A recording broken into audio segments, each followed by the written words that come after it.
अब आपको बताएं कि पंजाब में तालीमी निसाब में अहम तब्दीलियों का फैसला। नर्सरी से 12वीं जमात का निसाब 2 मरहलों में तब्दील किया जाएगा।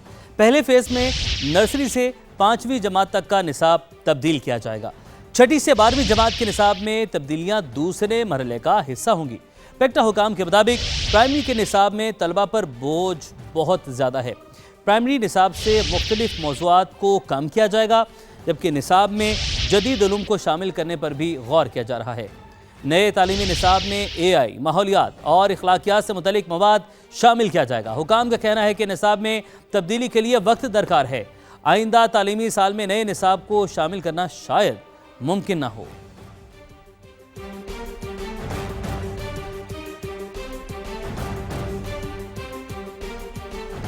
अब आपको बताएं, वज़ीर आला मरीम नवाज की ज़ेर सदारत पंजाब डेवलपमेंट प्लान की पेशरफ्त पर इजलास। सूबे के 52 शहरों की तज़ीन व आराइश और अपग्रेडेशन पर ब्रीफिंग दी गई। लाहौर डेवलपमेंट प्लान का पहला फेज मुकम्मल कर लिया गया, जबकि दूसरा फेज भी 76% मुकम्मल हो चुका है। मंसूबे के तहत लाहौर की 16,410 गलियों की अपग्रेडेशन और ब्यूटिफिकेशन की जाएगी। हुकाम ने बताया कि एक दिन में लाहौर की 60 गलियां अपग्रेड और ब्यूटिफाई की जा रही हैं। वज़ीर आला मरीम नवाज का कहना था कि जो कहा वो करके दिखा रहे हैं। पंजाब की तरक्की का पहिया अब रुकने वाला नहीं। गुजरात से बहुत बड़ी मिकदार में पानी ड्रेन किया गया। वज़ीर आला पंजाब ने अर्ली मानसून के लिए फुल प्रूफ इकदाम की हिदायत करते हुए कहा, मानसून से कबल तैयारियां मुकम्मल करें, किसी भी कोताही पर सख्त कार्रवाई होगी। तो आपको अपडेट कर रहे हैं, वज़ीर आला मरीम नवाज की ज़ेर सदारत पंजाब डेवलपमेंट प्लान की पेशरफ्त पर इजलास हुआ। सूबे के 52 शहरों की तज़ीन व आराइश और अपग्रेडेशन पर ब्रीफिंग दी गई। लाहौर डेवलपमेंट प्लान का पहला फेज मुकम्मल कर लिया गया, जबकि दूसरा फेज भी 76% मुकम्मल हो चुका है।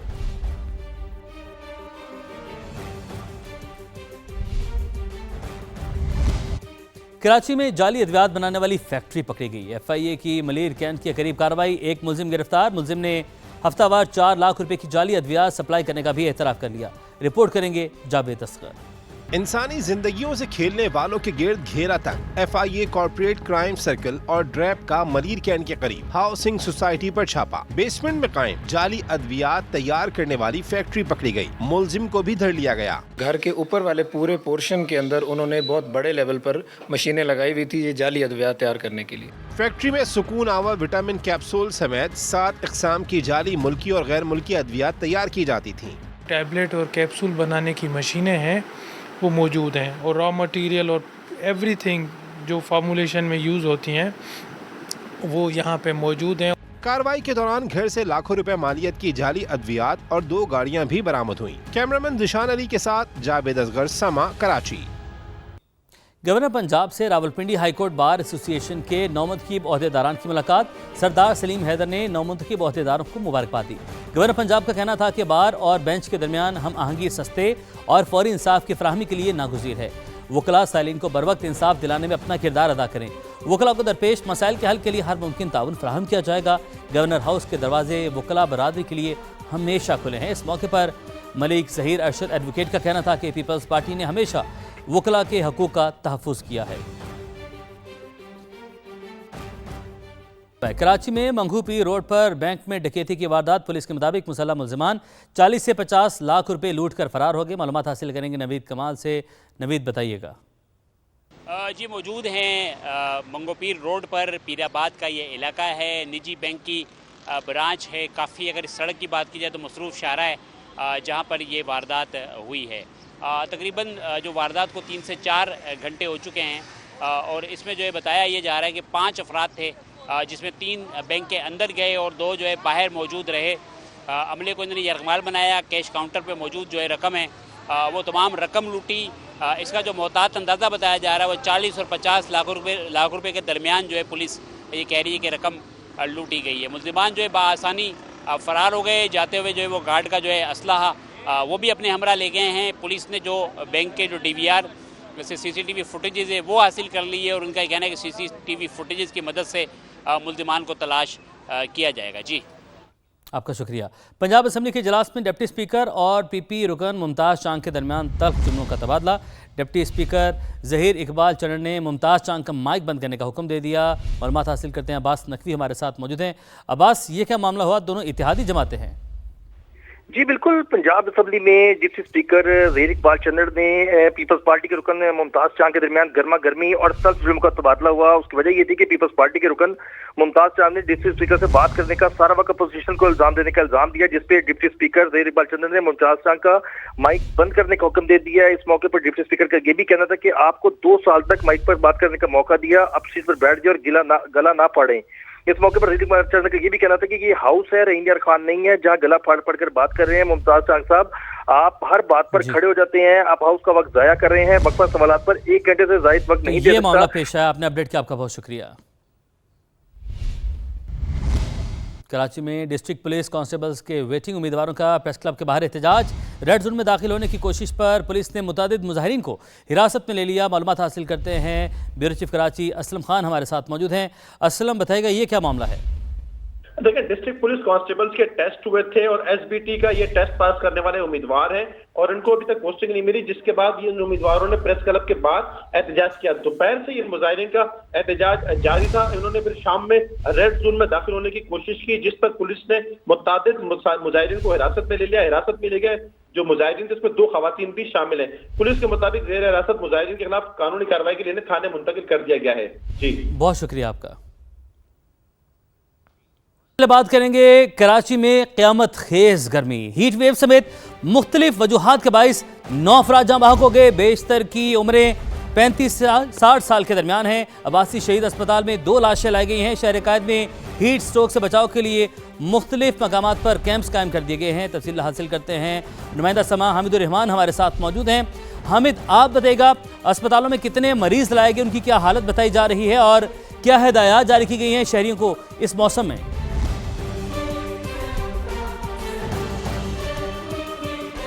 देखिए, हमारी अब्बासी शहीद अस्पताल के डायरेक्टर डॉक्टर फैसल समदानी से बात हुई, जिनका यह कहना था कि 2 जो लाशें लाई गई थी ताहम उनकी शनाख्त नहीं हो सकी, जिनकी उम्रें 50 साल के लगभग बताई जा रही है और नशा करने वाले अफराद थे। और लियाकताबाद और सोहराबगोट से 2 लाशें लाई गई थी, ताहम उनका कहना है कि इस बात की तस्दीक नहीं हो सकी कि इनकी जो मौत है वो गर्मी लगने से हुई है, क्योंकि इस वजह मौत जानने के लिए पोस्टमार्टम का होना ज़रूरी है, जिसके लिए फैमिली की इजाज़त ज़रूरी है और फिर उसके बाद ही पता चल सकता है कि आया इनके जिस्म में इलेक्ट्रोलाइट्स की कमी हुई है, नमकियात की कमी हुई है और इनके जो मुख्तलिफ ऑर्गन फेल हुआ और उनकी मौत हुई है। इसी तरह हमारी जिना अस्पताल, सिविल अस्पताल और ट्रॉमा सेंटर के जो शोबा हादसात के इंचार्जेज हैं उनसे भी बात हुई है। उनका ये कहना था कि जो लाश, कोई भी इस तरह की लाश नहीं लाई गई जिसकी जो है वो गर्मी लगने से मौत वाक़ई हुई है। जिना अस्पताल के जो शोबा हादसात के सरबराह हैं डॉक्टर इरफान सिद्दीकी, उनका ये कहना था कि जिना अस्पताल में सिर्फ एक पेशेंट लाया गया है जो पार्शली हीट स्ट्रोक का शिकार हुआ था, जिसको 1 घंटे बाद घर भेज दिया गया। इस तरह जो बाकी अस्पताल है वहाँ पर कोई पेशेंट भी नहीं लाया गया। जी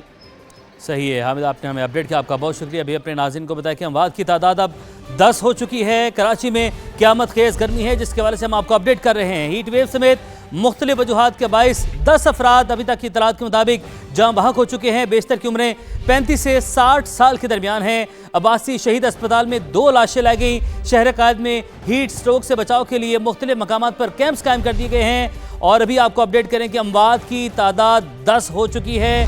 नाज़रीन, अपडेट आप तक पहुंचा रहे हैं शहर कायद से कराची, जहां पर हीट वेव के बाइस अब तक जो है 10 अफराद अपनी जान हार चुके हैं।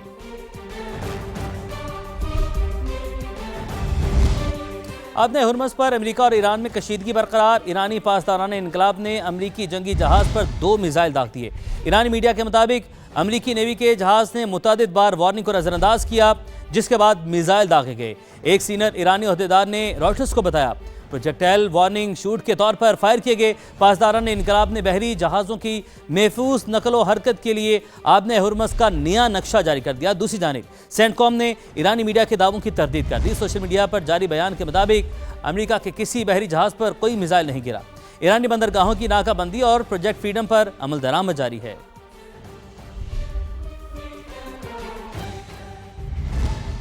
दो अमरीकी परचमबरदार बहरी जहाज आदम हुर्मस से गुजरने में कामयाब। अमरीकी फौज के सेंट्रल कमांड का दावा। बयान में कहा अमरीकी परचमबरदार तिजारती जहाज आदम हुर्मस से गुजरने के बाद अपनी मंजिल की जानिब रवां दवा हैं। अमरीकी बहरिया के गाइडेड मिसाइल डिस्ट्रॉयर इस वक्त खलीज ओमान में प्रोजेक्ट फ्रीडम के तहत तैनात हैं। यूएस नेवी आदम हुर्मस पर समंदरी आमदरफ्त की बहाली की कोशिशों में मुआवनत कर रही है।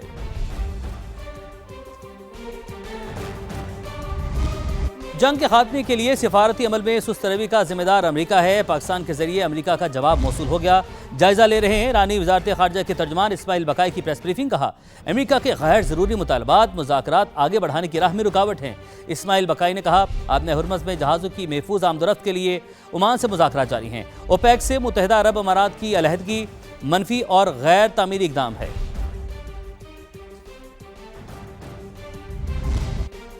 जुनूबी लेबनान में काबिज इसराइली फौज और हिजबुल्लाह के दरमियान एक बार फिर झड़पें छिड़ गईं। अल जजीरा की रिपोर्ट के मुताबिक वादी राज के इलाके में कई घंटों तक सिहूनी फौज और हिजबुल्लाह के एहलकारों के दरमियान झड़पें हुई। मशीन गनों और रॉकेट से एक दूसरे पर हमले किए। जुनूबी लेबनान के इलाके शहूर में इसराइली तैयारों की बमबारी से 2 लेबनानी शहीद, मुतादिद जख्मी हो गए। बात करें मार के हक को 1 साल मुकम्मल। भारत के खिलाफ पाकिस्तान की अजीम और तारीखी फतह पर सिंध हुकूमत ने कराची में पुरवकार तकरीब सजाई। मारूफ शख्सियात ने भारत के खिलाफ पाकिस्तान की तारीखी फतह पर पूरी कौम को मुबारकबाद दी। रिपोर्ट हमारे पास मौजूद है, वो आपके साथ शेयर करेंगे। और in time we intend doing this for the entire communities and then extended durations for the vulnerable communities as well. Sir, मुख्तसरन हम इसका जब जायजा लेते हैं पाकिस्तान के एक्सपोजर्स का और डिजास्टर्स का, तो we come to the conclusion that we are not alone. Global disasters में 2001 के बाद जब हम 2025 पिछले 25-26 साल का अहाता करते हैं तो इनकी इंटेंसिटी पिछले करीबन 150-200 सालों की एवरेज से ज़्यादा है। इसका मतलब ये कि जैसे जैसे हम अपने इस मौजूदा दौर को देखते हैं तो उसमें हम ये जो आपके सामने स्क्रीन पे बाएं तरफ नीचे ग्लोबल टेम्परेचर्स के सिनारियोज हैं, this is going to impact more so in Pakistan context for vulnerable communities in most part of the countries. Global temperatures में एक हद मुकर्रर की गई थी, इससे कि ये 1.5 degree centigrade above the pre industrial levels इसको मेंटेन किया जाएगा by the end of year 2100, इस सदी के आखिर तक। बट आज जब हम 2025-2026 को टाइम देखते हैं तो this threshold has already been crossed in certain areas like extreme south of Pakistan, और बाकी ग्लोबल जोन्स में ये टेम्परेचर इंडेक्स 1.5 के करीब अभी तक आ चुकी है। तो नेक्स्ट 50 सालों में या 35 सालों में ये तकरीबन 2.7 डिग्री सेंटीग्रेड के सिनारियोज हैं।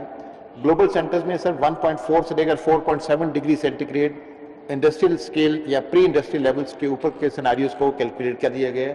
Most likely 2.7 degree centigrade is anticipated, which is a very dangerous scenario for not only Pakistan, for the entire world. इसमें it is going to create multiple recurring events, जैसे लानीना और El Nino को हम देखते हैं कि जाए किसी एक में लानीना is more waiter for Pakistan and El Nino is more dryer conditions. जो पाकिस्तान अरेबियन सी में जो कंडीशंस होती हैं वही तकरीबन पैसिफिक ईस्ट में होती हैं। That means more dryness in the Pacific east will lead to more dryer Arabian sea and surrounding oceans of Pakistan, which is going to create the global concerns. Sir, first of all जो debate हम देखते हैं north pole में और south pole में जो glacier melting बहुत तेज़ी से ज़्यादा बढ़ रही है, इसका असर उन तमाम सिटीज़ पर, उन तमाम इलाकों पर है जो ग्लोबल कोस्ट लाइन पर मौजूद हैं। राइट बॉटम में आप जो तस्वीर देख रहे हैं इसमें जो इंडिकेटेड एरियाज हैं including Karachi and coast line Pakistan, it is also subjected to great threat from global sea level water rises. इसमें जैसे जैसे ये एनॉमलीज होंगी तो एक स्टेज के ऊपर ये भी प्रेडिक्ट किया गया है कि 2025 में जब आप देख रहे हैं ग्लोबल ग्लेशियर्स जैसे जैसे हीट टेम्परेचर्स ज़्यादा हो रहे हैं, ग्लेशियल मास रिट्रीट हो रहा है, जिसकी वजह से ना सिर्फ ये मास रिट्रीट होकर ग्लोबल ओशंस में पानी को बढ़ा रहा है बल्कि इसमें कोस्टल एनॉमलीज बढ़ रही हैं।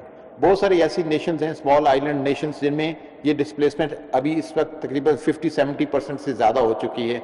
आने वाले सालों में कुछ छोटे जजीरों से बहुत ज़्यादा रीलोकेशंस और मास लेवल पे ये रीलोकेशंस होंगी। 2025-26 को जब हम कंपेयर करते हैं तो initial years of 2025 and then initial months of 2026 global anomalies हर रीजन में हमारे पाकिस्तान के रीजन की तरह गुज़श्ता तमाम सालों से ज़्यादा रही है, चाहे वो अफ्रीका हो, एशिया हो, यूरोप हो और बाकी एनॉमलीज हो। इसमें जब हम इनको टेम्परेचर को कंसिडर करते हैं तो वी बिलीव कि ग्लोबल क्लाइमेट थ्रेट और climate change threat is the lead national security threat for most parts, or for the last many months it is being studied as one of the great leading global threat for the entire communities. Whether it is developing world or the developed world, everybody has been subjected alike. In the last 2 years, we have seen the impact on close to 185 countries which have been subjected to medium and high level threat disasters. Global platforms के ऊपर sir we know that global sustainable development goals, climate protocols, climate accord, Paris के और बाकी भी इस मुतअद्दिद इक़दामात को conceive की गया फ्रॉम 2015 और 2030 तक का इसका एक टाइम गोल था. बट अनफॉर्चुनेटली जो global goal number 13 which is climate change, इसमें सबसे ज़्यादा अभी काम होने की ज़रूरत है. आज इसमें परफॉर्मेंस का level is close to 41% only. In case of disasters for Pakistan, sir, ma'am, we see that it's not actually the intensity or the frequency of these disasters, but the time, that how early we can predict and how much time we can create for us to react and create a buffer between us and the response. Pakistan, unfortunately, is the fourth most vulnerable country on the world which is subjected to climate change and these disastrous anomalies. And for the last 1 year, since January 2025, we unfortunately became the 14th most water scarce nation in the country globally. इसका linkage हमारी population के साथ भी है, हमारे water की management के साथ भी है, और not being able to recycling, वो तमाम phenomena इसमें शामिल हैं. चेयरमैन NDMA लेफ्टिनेंट जनरल इनाम हैदर मलिक मीडिया ब्रीफिंग दे रहे हैं. बात करें आइंदा माली साल के विफाकी बजट पर. तेजी से काम जारी है. ताजिर बरादरी ने अहम तजावीज़ हुकूमत को पेश कर दी. दस्तावेज के मुताबिक सिफारिश की गई है कि ऑटोमोबाइल सेक्टर और पार्ट्स पर सेल्स टैक्स खत्म किया जाए. इंपोर्ट ड्यूटी 35 से कम करके 10% पर लाई जाए. IT और सॉफ्टवेयर स्टार्टअप्स को 5 साल के लिए छूट दी जाए. IT एक्सपोर्टर्स के लिए टैक्स इस्तिस्ना 2030 तक बढ़ाया जाए. इस्तेमालशुदा गाड़ियों की हद 5 साल तक बढ़ाने, गाड़ियों की फाइनेंसिंग हद 30 लाख से बढ़ाने और इलेक्ट्रिक गाड़ियों और क्लीन एनर्जी पर मराद देने की तजवीज़ भी दी गई है.